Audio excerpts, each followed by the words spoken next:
Good to see you all today. Sean, you want to kick us off? Sure. Welcome back. Thank you. Thank you. I don't have anything off the top, so go for it. Can I ask you to follow up on the Secretary's remarks today? Sure. Ankara, you say that more aid, that there's U.S. effort to get more aid in. Could you give us an update on that? There's been some slowdown in the aid getting there. How optimistic is the U.S. for getting more assistance through Rafah? Look, I would echo what the Secretary said earlier today, that we continue to pursue this aggressively. We know that there continues to be a dire need for humanitarian assistance, and we're going to continue to work those efforts to ensure that that can happen. I would also use this opportunity to note that as of November 6th, approximately 476 trucks carrying humanitarian supplies had entered Gaza through the Rafah crossing. That number, the number of trucks arriving in Gaza, has been steadily increasing over the past recent days, thanks in large part to Special Envoy Satterfield's important work and the coordination role that he's playing between Egypt, Israel, and humanitarian partners to scale up the delivery of assistance. We also recognize that that is not enough, and we know that that more is needed, and we'll continue to work with partners in the region, as the Secretary has been, so that we can work to increase and sustain assistance as this progresses. I'm sure there's follow-up on that, but on the Americans, that's another part of this equation. I think the latest figure we've heard was more than 300 U.S. citizens or green card holders or relatives. Do you have an update on how many Americans have been able to leave, and how many more might be still waiting to leave? So that continues to be the figure that we're tracking, that since November 1st, we've assisted more than 300 U.S. citizens, LPRs, and other eligible individuals to depart. We expect these numbers will continue to grow, and we'll have more updates as, of course, that progresses. And for impacted American citizens, we'll continue to remain in close touch with them as opportunities to leave to continue to present themselves. Go ahead. Can you update us specifically today on Rafah crossing? Is it in fact open today? And if so, why did it close? At whose instruction did it close over the weekend?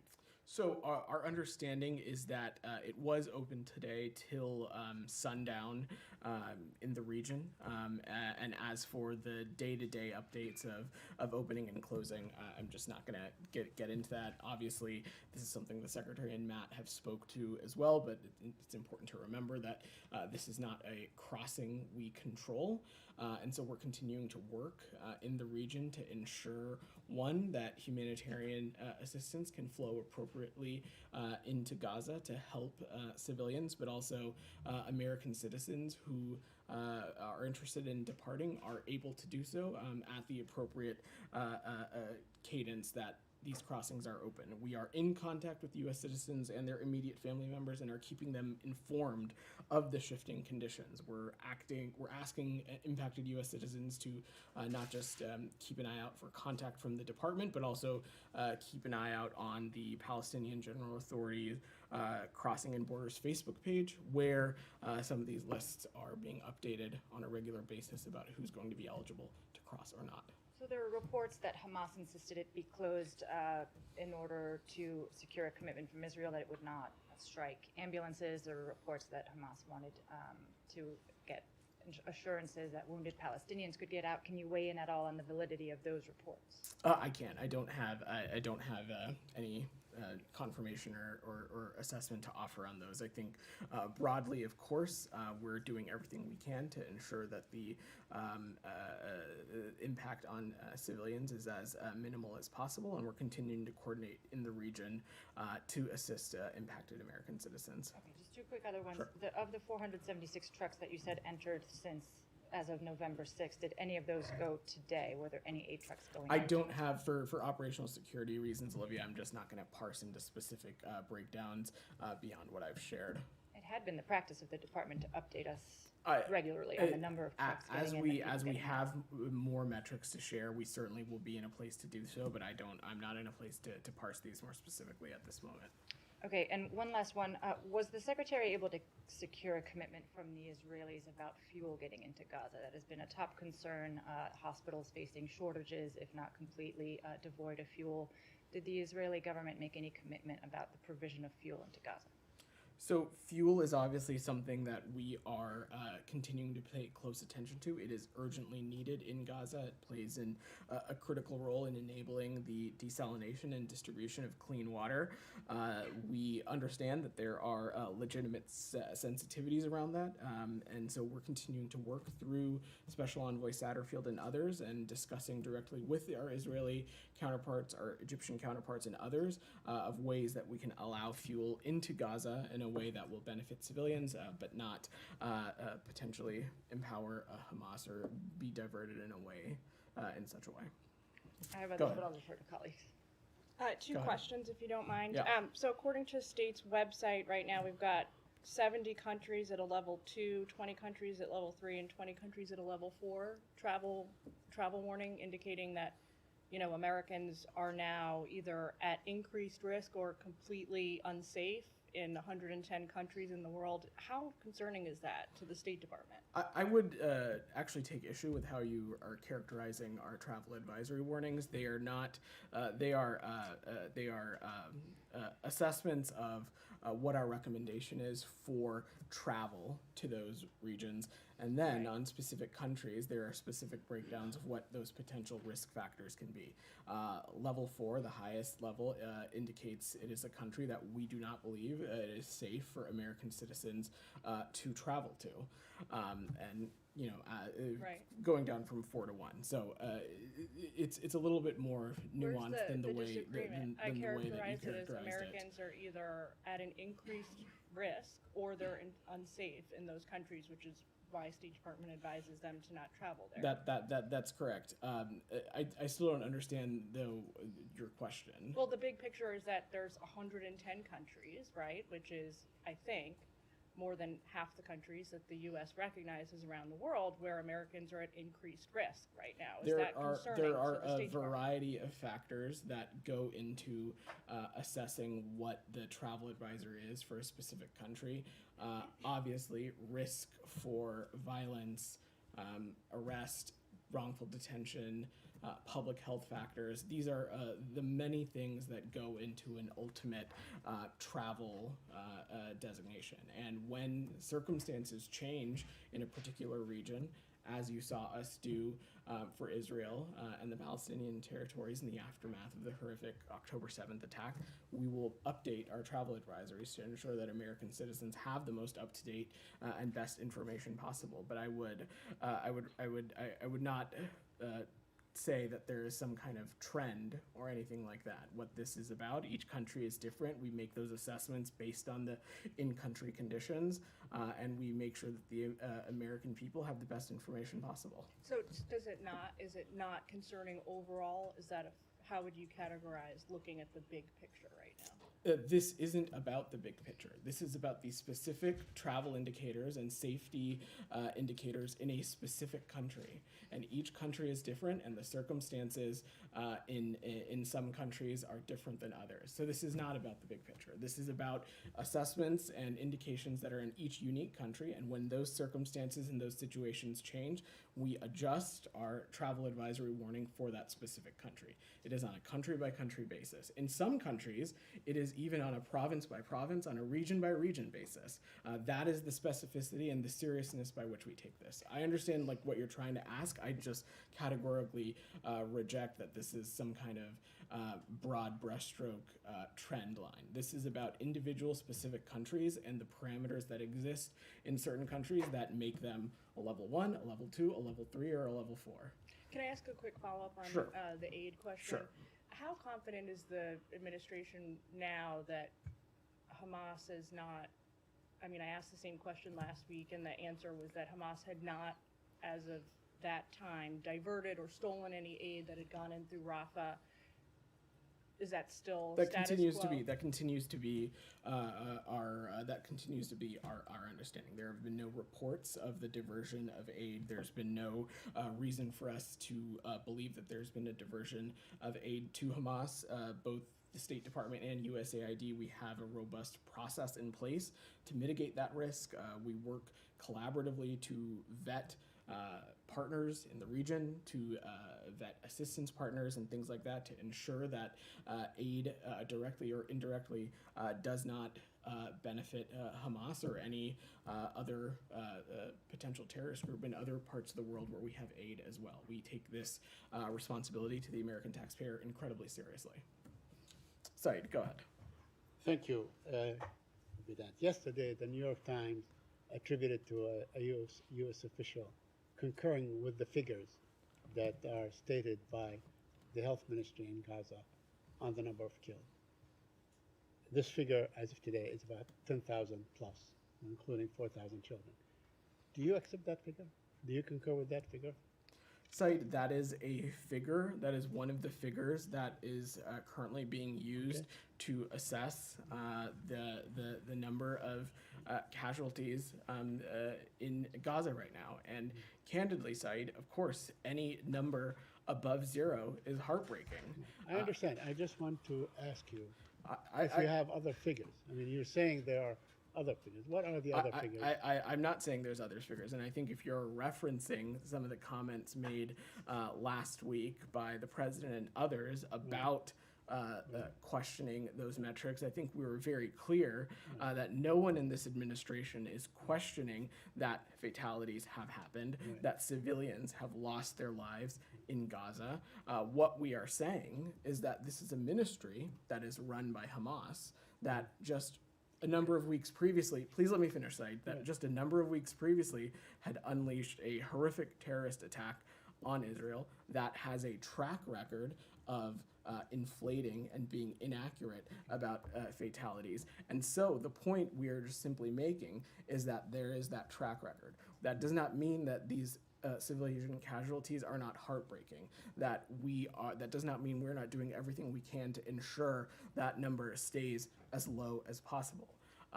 There is not another entity counting casualties in the region right now. The security system parameters in the region right now make it difficult for other entities to be able to do so. So that is the number that currently exists.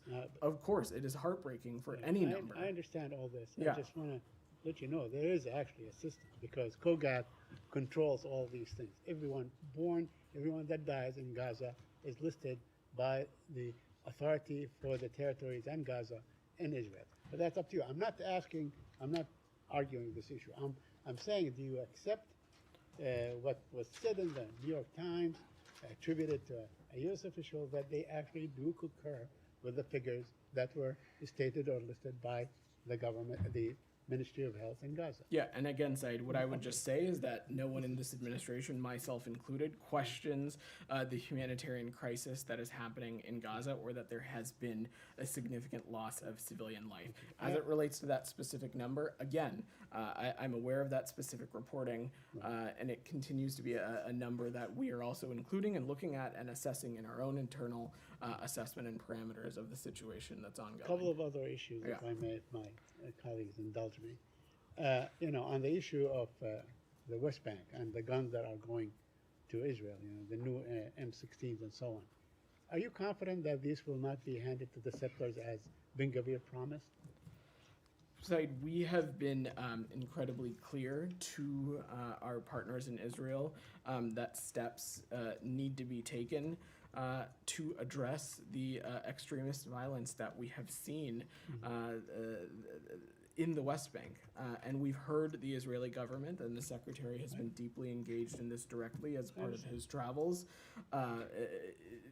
making these we've heard the Israeli government making these commitments and understanding that there is a responsibility there. And we're watching very closely to make sure that it happens. Okay. And let me ask you something. I mean, we have seen in Washington a demonstration that probably had close to 300,000, a lot of people out there. Do you take note of that? Do you take of these demonstrations in Los Angeles, in New York, across across the globe, as a matter of fact, 2 million people in Indonesia and so on, that are calling for a ceasefire. Do you actually take this into account, or you completely dismiss this public sentiment? Of course, Saeed, there are a number of factors that go into whatever this government's response or viewpoint is going to be on any particular issue area in the world. And that, of course, includes the situation right now in the Middle East. Of course, first and foremost is what we believe to be in the interest of the American people and in the national security interest of the United States. But yes, of course, we are watching closely around the world as many are making their voices heard and exercising their freedom of speech and the First Amendment to make their points of view clear as it relates to this. And do you believe, finally, I promise, do you believe that, after the Secretary's trip, that he went through the region, that you guys would have a better idea what the end game should look like or what it should be and when? I mean, this thing can go on forever, the bombing of civilians and so on. That continues to be one of the many things that is being discussed and is being looked at, not just by the Secretary while he's in the region traveling, but by others as well. Of course, it is incredibly important to think about the steps are being taken to ensure that Hamas cannot do this again, and what other things might look like for the region. But one thing that has been evergreen and consistent, Saeed, is that we have been clear that we continue to believe that the only sole viable path for durable security and durable peace for Israelis and Palestinians is a two-state solution. Will, you've had your hand up. Yes, Go thank ahead. you. Just kind of following up a bit on Saeed's points and, Yeah. and Olivia's, looking at the civilian deaths, mounting quickly to 10,000, and they keep mounting, looking at the humanitarian hang-ups in terms of fuel and other goods. Is the administration feel like it's under pressure, not just from protesters, from Democrats, from Congress, from others, to change its message to Israel, to use its influence with Israel to bring about a course change? Is the administration under pressure, and is there a limit? Is there a point somewhere, if the civilian casualties keep adding up or humanitarian goods don't flow, where the administration might change its message to Israel?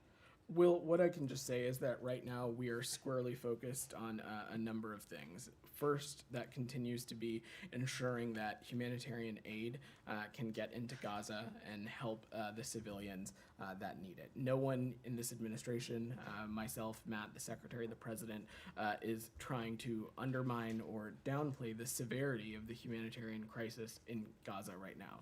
Number two, we're continuing to take steps to work with the Israeli government and other partners in the region to ensure that hostages can be released, and that can be done so as swiftly as possible. And one of the messages that Secretary Blinken is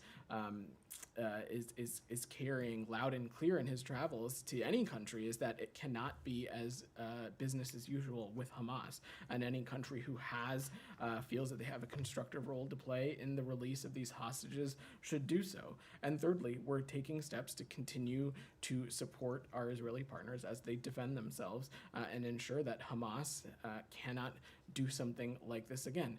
And of course, throughout all of that, we are making it incredibly clear that there are international laws in which the ways these operations need to be conducted, and that steps need to be taken to ensure that the impact on civilians is minimized as much as possible.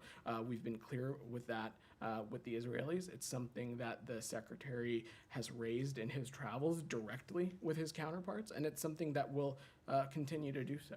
And meanwhile, Congress, others, the American people, should continue to make their voices heard and to express their opinions about what's happening around the world. We believe that's incredibly important too. Nadia. Thank you. I have three questions. The Jordanian Air Force managed to airdrop last night medical assistance to Palestinians in Gaza. Why can't the U.S. do the same? And you can add water bottles, for example, or food that can be dropped from the air. That it happens actually in many other conflict areas, like in southern Sudan, for example. That's my first question.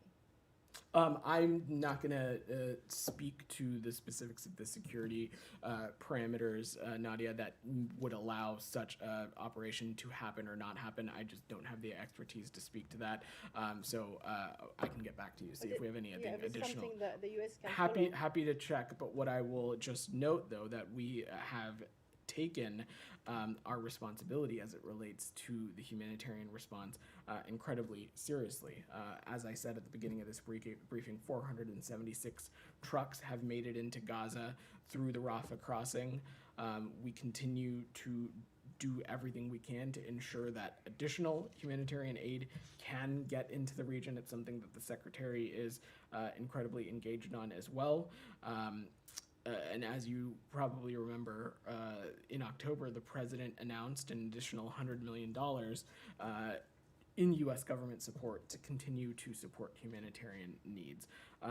Through USAID, we've also been able to provide pharmaceuticals and other medical supplies, and we have been, through the UN World Food Program, been able to distribute electronic food vouchers and others. I'm not at all saying that any of this is enough. As I've said, that this continues to be a dire humanitarian situation, and more is needed, and the American people and people around the world can expect the United States to continue to take these kinds of efforts. Yeah, because this operation apparently it was coordinated with the Israelis, so I guess it's doable for the U.S.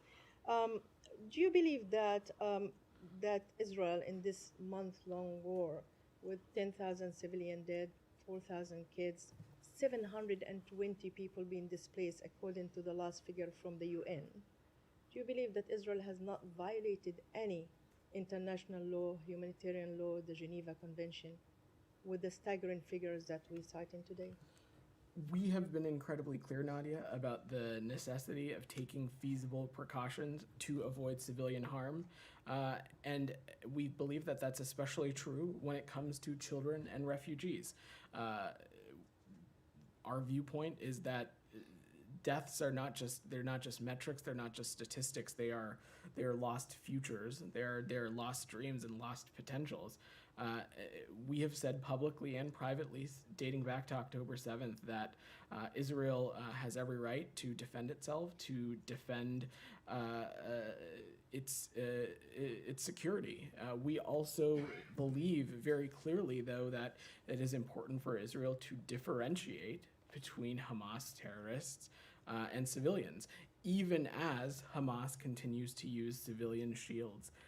And Hamas continues to put their infrastructure and their rockets in places, in civilian areas, and have dug tunnels deep underneath critical civilian infrastructure in Gaza that has impacted protected sites like schools and hospitals and other civilian infrastructure. All of this is incredibly important, and all of this are things that we're raising directly with our Israeli counterparts. When the Secretary travels around the world and meets with people like Prime Minister Netanyahu and his counterparts, that's not just hyperbole. It's not just for to put a readout in your guys' inboxes. It is direct hand-to-hand diplomacy, face-to-face, making these issues that are incredibly important to the United States, putting them front and center as we continue to navigate this region. Finally, just one last question, sorry. On the settlers' violence, there's reports that actually the Israeli government has been asking for a new shipment of rifles to arm settlers in the West Bank. And this has to be approved by the State Department, and I guess you have to inform Congress as well. How do you differentiate between the weapons that you provide to Israel, which is clearly the U.S. law says it cannot be used against civilians by any army, let alone by settlers who you considered illegal in the West Bank? So I'm not aware of that specific report, Nadia, but what I would just say is reiterate what I told Saeed. We are, while we pay attention to, of course, what's happening in Gaza, we continue to be incredibly concerned about what's happening in the West Bank as well, especially in the space of extremist violence. We have raised those concerns directly with the Israeli government, and we have heard from the Israeli government that they are going to make a commitment on dealing with extremist violence more effectively, and that's something that we're going to continue to pay close attention to. But as your specific of this specific report, I'm not tracking. Michelle. Thank you. I have a couple of questions, Yeah. if you don't mind. The New York Times first reported that U.S. officials have sent messages to Iran and Hezbollah to say that the U.S. would be prepared to intervene militarily against them if they launched attacks against Israel. Can you confirm this report, especially that Iraqi Prime Minister visited Tehran after hours of the Secretary's visit to Baghdad? So I'm not going to speak to, first I would say any notion that a message has been sent is categorically false. That is not true. But from the day one of this administration, Michelle, we have been clear-eyed about the many threats that are posed by Iran. And since these October 7th attacks, and even prior to that, we have used a combination of deterrence, pressure, and diplomacy to continue to counter Iran's destabilizing activities. And we continue to be clear-eyed about that, and we'll take appropriate steps in the region as we need to. And second, what's your assessment for Hezbollah Secretary General speech, and do you take his threats seriously? We're aware of his speech on Friday, and I'm certainly not going to engage in a war of words from up here. Look, we've been clear about this, that the U.S. does not seek to escalate or widen the conflict that Hamas has started against Israel. We and our partners have been very clear, and the Secretary has been very clear about this message on his travels. Hezbollah and other actors should not try and take advantage of the ongoing conflict. We don't want to see this conflict expand into Lebanon or across the broader region. The likely devastation for the Lebanese people would be unimaginable and entirely unavoidable. And do you take his threats seriously? We take, of course, any threat against the region seriously. It's why the United States has reacted in the way that it has, ensuring that we're taking steps to protect our personnel and our partners in the region. You've seen the Pentagon make a number of announcements about the assets that they have moved into the region since October 7th, and so we'll just refer you to them for anything additional. And my final question is... I'll come back to you. Let Michelle finish. Go ahead. Are you still concerned that the conflict may expand to the region? It is something that we're continuing to pay close attention to, and it's something that we are warning any country in the region as well as partner countries to take whatever steps they can to ensure that this does not spread. Go ahead. Thank you. The public is wondering why United States, still refusing ceasefire.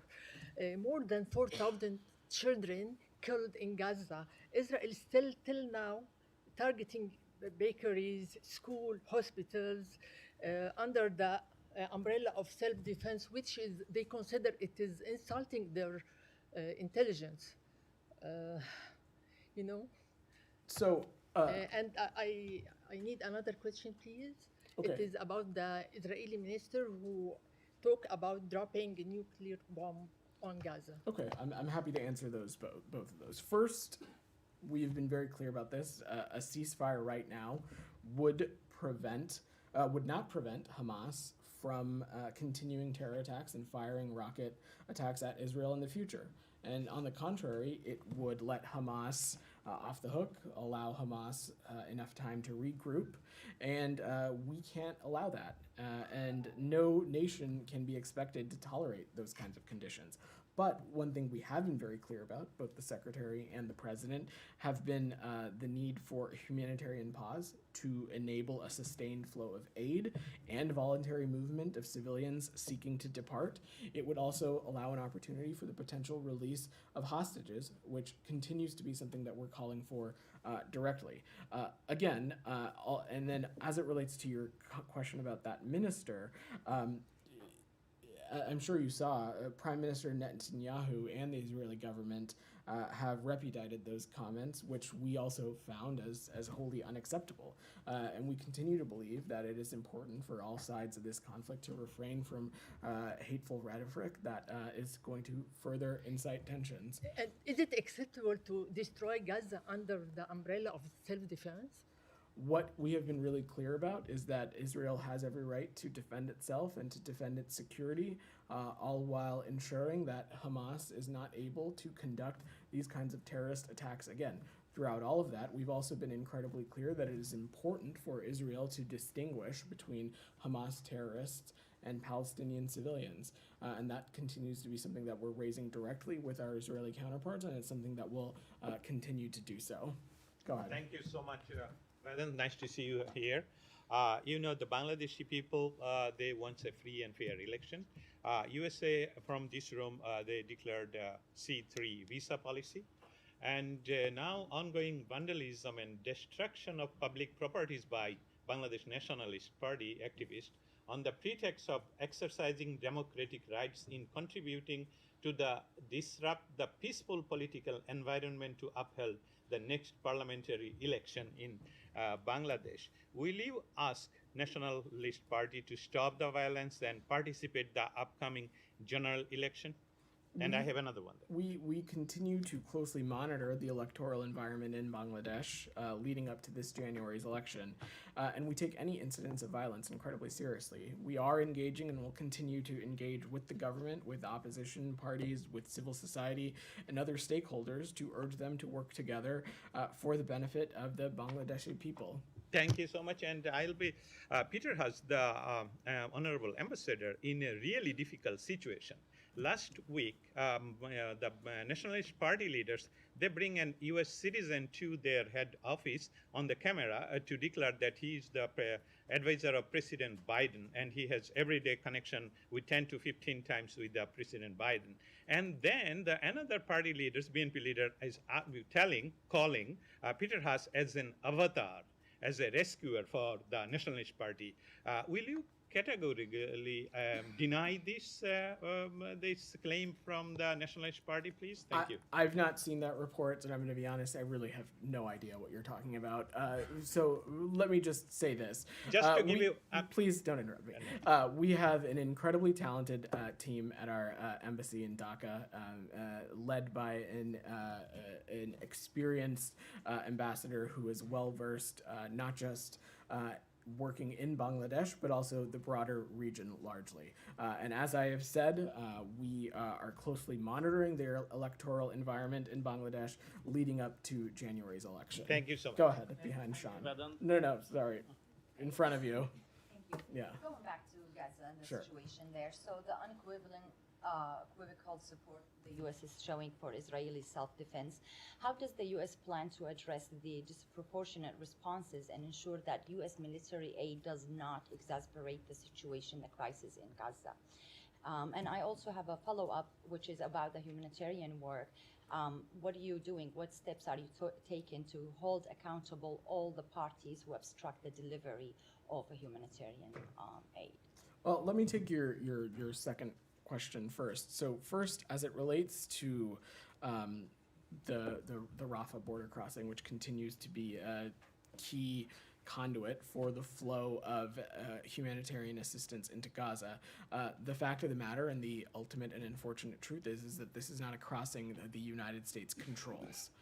And so the tools at our disposal are to continue to work with the region, with our Israeli partners, with the government of Egypt to ensure the flow of humanitarian aid is possible. As I said at the beginning of this briefing, 476 trucks carrying humanitarian assistance have been able to enter since November 6th. We know that is not enough. And one of the reasons, one of the things that the Secretary is discussing on his travels is ways in which the United States can continue to bolster its humanitarian aid and support the civilians in Gaza who need some of this help. And that's something that we're going to continue to look at from all angles and pursue lines of efforts in whatever way we can. Earlier last month, the President announced $100 million in additional funding to support humanitarian efforts in Gaza. We'll continue to work those lines of efforts as well.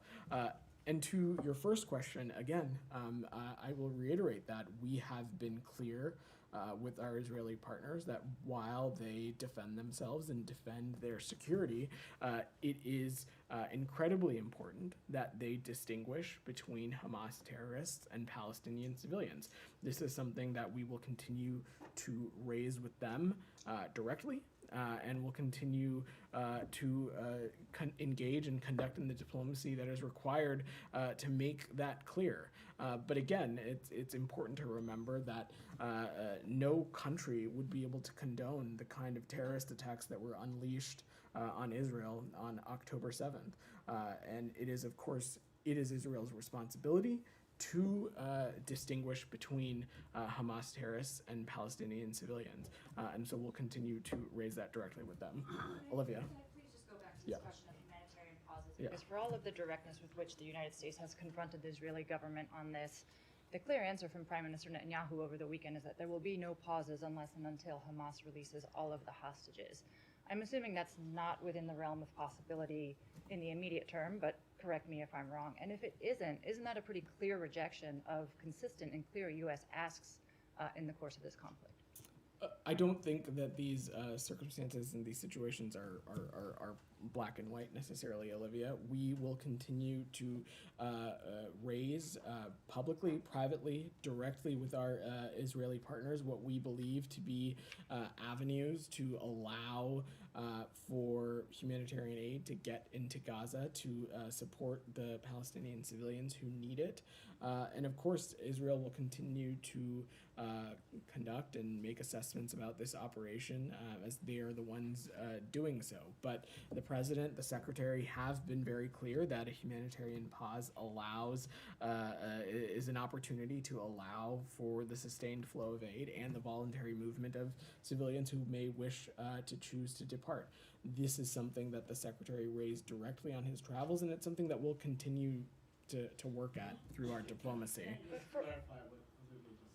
What is a pause? I mean, is there like a legal definition for, a pause? We know what a ceasefire is. There are legal grounds for that. What is a humanitarian pause? Is it like 5 hours, 10 hours? What is it in your view? That is something that would need to be determined through this process. In Is our there a view, legal in our view definition for side, a pause in the fighting? I'm not going to assign a timetable curious. or I just wanna or an assessment like that to it. What I will say in our view is that a humanitarian pause is an opportunity that will allow for the enabled flow of humanitarian aid into Gaza, that will allow for the voluntary movement of civilians seeking to depart, and potentially create an opportunity and an avenue for the release of these civilian hostages who continue to be held and being detained by Hamas terrorists. But respectfully on that point, so despite all of the public and private appeals by the U.S. to the Israeli government, it appears they're going unheeded, right? Again, we're not going to get into the specifics of our private diplomatic conversations. What I will just say is that this is something that we're going to continue to raise directly with our Israeli partners. And oftentimes, some of this diplomacy is best left behind the scenes. Go ahead. Thank you, Vedant. A follow-up on the international law question, because on Saturday, an Israeli airstrike killed 4 children and 3 siblings of my colleague from Anadolu, Mohammed Alalul. Their house was completely destroyed when an Israeli airstrike targeted the Al-Maghazi refugee camp. There were, of course, among the other thousands of other Palestinians who were killed. You have been calling on Israel to act in line with international law and minimize harm to civilians. But does the U.S. Do you think that calls from the U.S. to Israel have been, insufficient in terms of forcing Israel to act in line with international law? Again, I'm just not going to get into the specifics of these ongoing diplomatic conversations that are happening. We have been incredibly clear with our Israeli partners that civilians need to be protected, that they need to distinguish between Hamas terrorists and Palestinian civilians, and we believe that we will continue to raise that, and we'll continue to raise that directly with our Israeli partners. You have been saying that for a while, like civilians needs to be protected, but millions of people around the world are waiting for a clear answer from the U.S. to that question, because we have been giving an unconditional support to Israel. The question is, does the U.S. supports Israel's such actions, or are you concerned by them? We believe that Israel has every right to defend itself and to defend its security. We believe that what transpired on October 7th is not something that any country in the world would be able to accept. And it is incredibly imperative that steps are taken to ensure that Hamas can't carry out these kinds of attacks again. Simultaneously, we believe that even though Hamas uses civilians as shield, even though Hamas has integrated its network of tunnels and its infrastructure amongst civilian infrastructure in Gaza, that Hamas has co-located itself in some of these key civilian areas like schools, hospitals, etc. In spite of all that, we continue to believe that it is incredibly important for Israel to distinguish between Hamas terrorists and Palestinian civilians, and we'll continue to raise that directly and clearly with our Israeli partners. The Secretary will do that, and others in the administration will do that, and we'll continue to engage in this diplomacy. Dr. Go ahead. Thank you, Vedant, and welcome back. Today, the Iraqi Prime Minister was in Iran, and he met with the Iranian Supreme Leader, and the Iranian Supreme Leader said that the Iraqi government should put more pressure on the U.S. forces and also to the U.S. to make them make some ceasefire in the war between Hamas and Israel. And we learned that yesterday the Secretary Blinken urged Iraqi government to hold those groups accountable for attacking the U.S. forces and protect the U.S. bases there. But since then, 6 attacks has happened on the U.S. forces in Iraq, in Kurdistan region, and in Syria. Do you think that the Iraqi government is not holding those groups accountable? Do they have the ability to hold those groups accountable? We believe that the government of Iraq does have the ability to hold those groups accountable, and we believe that that work is ongoing. The Secretary, as you said, urged Prime Minister Sudani to do that, and in that it was incredibly important to continue holding these groups who have been targeting U.S. personnel in Iraq accountable. They also talked about a number of other issues, including the ongoing conflict between Israel and Hamas, as well as steps that can be taken to ensure that this conflict does not spread into Iraq as well. One follow-up. Why you didn't announce the Secretary's visit to Iraq? Were you concerned about any incidents happened during his visit to Iraq? And even when he visited the Iraqi green zone, he was wearing a bulletproof vest. I'm just not going to get into the security parameters that go into planning and announcing the Secretary's travel. Sam, go ahead. Thank you.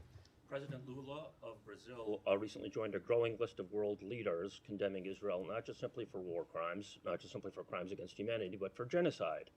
The late president of the Center for Constitutional Rights, Michael Ratner, during Israel's 2014 assault on Gaza, which killed 2,000 Palestinians, advocated that the Genocide Convention be invoked in that case against Israel, saying that legally, for genocide, quote, you don't need to kill all of them. You just need to have the mental intent to kill part of them. Craig Mokhiber, who just resigned as director of the New York office of the UN High Commissioner for Human Rights, noted that intent, usually the hardest part of genocide to prove, isn't in this case. He wrote in his resignation letter, quote, explicit statements of intent by leaders in the Israeli government and military leave no room for doubt or debate. Finally, Francis Boyle, who successfully represented Bosnia and Herzegovina in their genocide case against Yugoslavia before the International Court of Justice, has similarly argued that the Palestinians or any other signer to the Genocide Convention should immediately initiate a emergency legal process invoking the convention at the International Court of Justice. Yet no government has done so. My question to you is, has the U.S. government pressured or bribed or threatened in any way, shape, or form Abbas, the people around him, institutions around him, from invoking this or any other legal mechanisms against Israel to stop its attack? I don't even know where to start there, Sam. No, the U.S. has not been involved in pressuring or anything like that to any officials within the Palestinian Authority. What I will just say again in the context of this conflict, we have been incredibly clear that as Israel defends itself and defends its security, that it is imperative that it continues to make a distinction between Hamas terrorists and Palestinian civilians, and that's something we'll continue to raise directly with Israeli counterparts. I will also note that we, within the U.S. government, have a rigorous process for evaluating whether something constitutes genocide, and we have not made that assessment in this case. And it's really important to remember that Hamas bears responsibility for sparking this war, and they brought this tragic war to Gaza. They have compounded and perpetuated the suffering of the Palestinian people at every step of this crisis. And as I said, we continue to support Israel's right to defend itself against these terrorist attacks by Hamas. You claim that you want Israel to make the distinction, but you don't seem to be making the distinction. Absolutely If I might, I didn't interrupt you. I didn't interrupt you. The Center for Constitutional Rights just put out a statement. Legal organizations put members of Congress on notice for complicity on genocide. Quote, please take note, this is a letter that they sent to members of Congress, Center for Constitutional Rights. Please take notice that should you vote in favor of that package, the Biden package for Israel, you risk facing criminal and civil liabilities for aiding and abetting genocide, war crimes, and crimes against humanity under international law, and may face investigation and prosecution.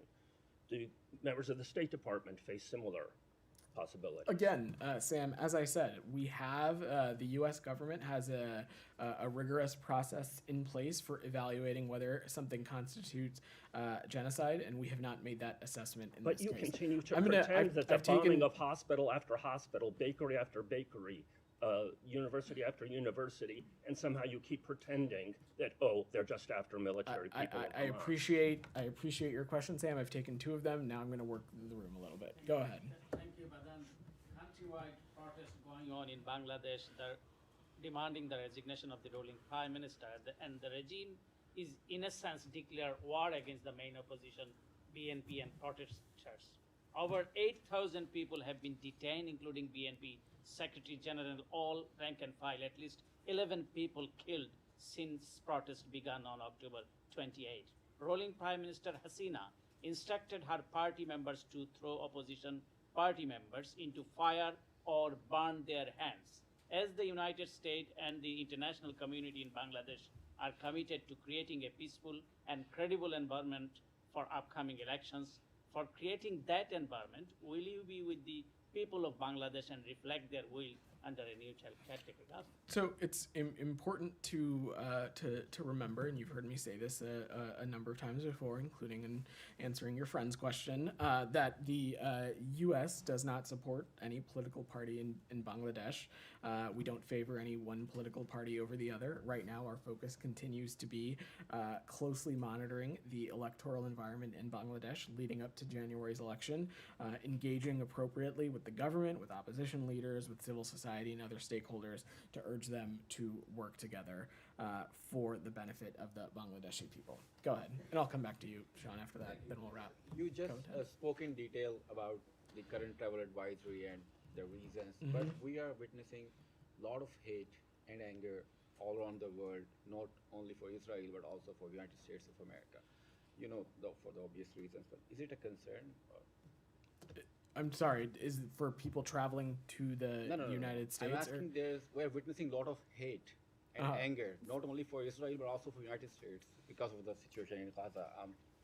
Is it a concern, that growing hate? What I would just say is that first and foremost, of course, we respect, encourage, and appreciate people's ability to exercise their First Amendment rights for the freedom of speech, the freedom to assemble, and things of that nature.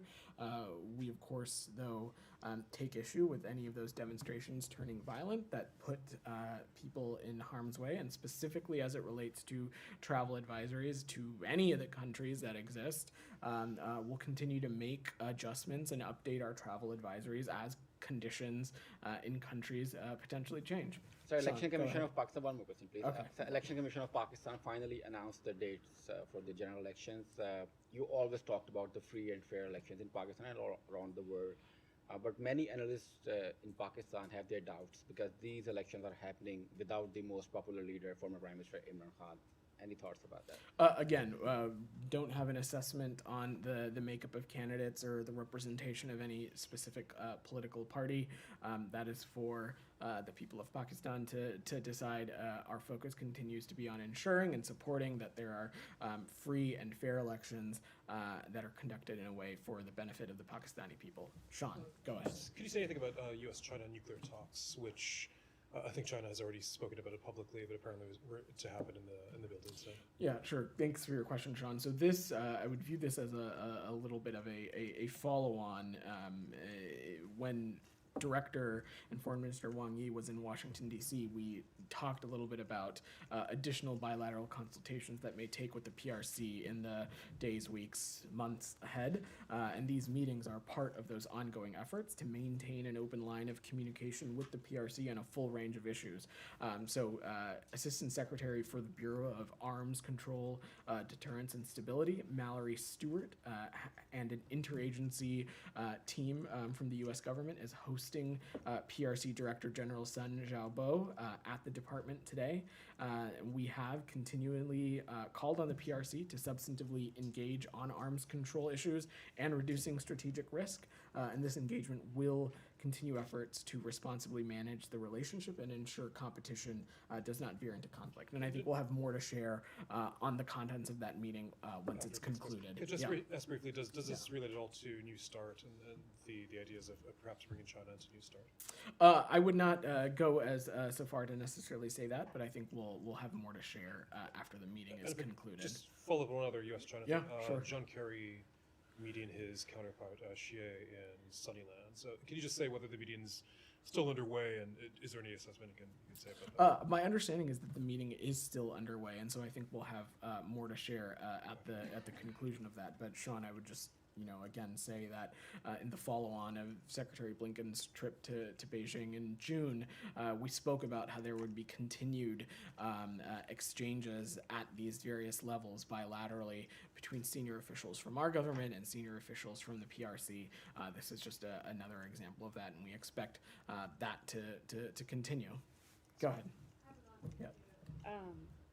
Could you speak a little more about what channels of cooperation you'd like U.S. and China to engage and talk more about? Well, we have long said, and this is nothing new to anybody in this room, that there continue to be a number of areas in which we believe that there is opportunity for cooperation between the United States and the PRC. Examples that you've heard us talk about, to use Special Envoy Kerry for an example, is of course the climate arena. As two of the world's largest emitters, it's incredibly important that we cooperate with the PRC in order to address the climate crisis that's facing the world. Another area you've heard many in this department talk about is addressing the fentanyl precursors and the role that fentanyl has played in our country. We believe that the PRC has a role that they can play there. But beyond that, this kind of cooperation is what the international community expects from the United States and the PRC as two major powers. One more, if I may. Okay, go ahead. So Secretary Blinken will attend the G7 Foreign Ministers meeting in Japan the 7th and the 8th. What can you tell us about the expected statement on Israel and Gaza, particularly as Japan refrained from the initial G7 statement in support of Israel? And in particular, what role do you envision Japan playing? So I'm not going to get ahead of the Secretary's trip. I know he will be there soon enough, and we'll have lots to talk about with his foreign minister counterparts. I fully anticipate that the war between Israel and Hamas will be something that is talked about, but I'm just not going to get ahead of that. And then final question, go ahead. Thank you. Secretary Blinken visited Cyprus where he met with President Christodoulidis. How do you see Cyprus's proposal for delivering aid to Gaza through a maritime corridor? And a second question, 45 members of Congress in a letter to Secretary Blinken asking him to pressure Turkey to cut ties with Hamas. Did the Secretary raise this the Hamas issue during his meeting with Mr. Fidan? So we have been very clear to any country that it can no longer be business as usual with Hamas, and the Secretary has been clear about that in all of his engagements.